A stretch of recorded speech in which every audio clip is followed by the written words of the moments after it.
like that music.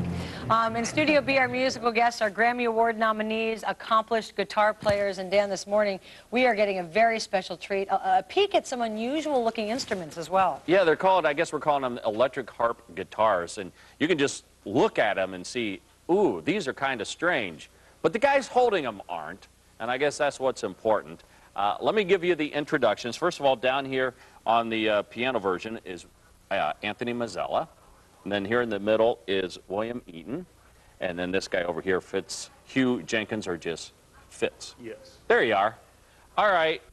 Oh, I'm sorry. I whacked you. Explain this to me. I mean, I see a guitar here, and then you just, like, you couldn't quit? Well, it's mainly a guitar. You can hear the strings of a guitar, but it also has the short harp strings and the bass strings. So kind of a combination. I made probably a couple dozen multi-stringed instruments, and this is the first project where I've designed 3 instruments. These were actually built by instructors at the Roberto Venn School of Luthery. I'm the director there, and they helped to craft them for me, and Chris Olson did the finish work, and Robert Mazzullo and Bart Applewhite did the construction. So it's kind of a team project. Was this just something you dreamed up, or does this have a place in history? I did dream it up, but it comes from ancient history. If you look at this shape, it's kind of similar, reminiscent of a hunter's bow. So actually one of the first stringed instruments was the hunter's singing bow. And so I took kind of that motif. So if you look at the kind of metaphor of the serpent with the underworld concept of those ancient people, that was one of their ideas. But it's certainly in a contemporary mode at this point. Well, they're fascinating. You guys are going to be appearing. First of all, you're in Sedona this weekend. Tomorrow night, we're at the Harp Garden, and that's going to be a kind of a multimedia performance with dance, and Euquala and Mary Redhouse will be doing some traditional things. It's called Rainmakers, so we're going to see if it rains. And then you're going to head up the old railroad bed. That's right. In Crown King, we'll be playing at the Mill up there a week from tomorrow on over Labor Day weekend. So we're hoping there'll be kind of a trail of maybe about 1 million people from Phoenix going out there. There are a lot of people from Phoenix who go out there. Well, I'm going to get out of the way. What are you going to play for us this morning? This is called Ascending Cloud Mountain.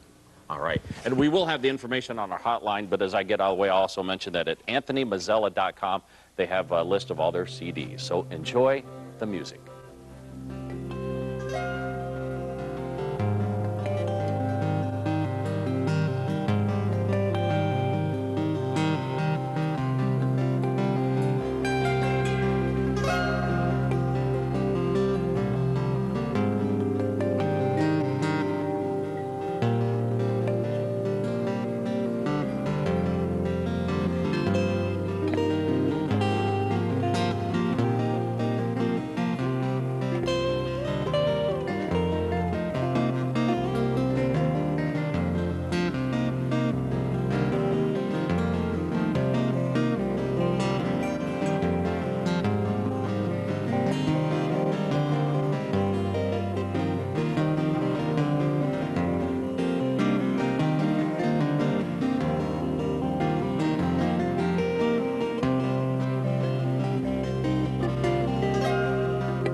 Princess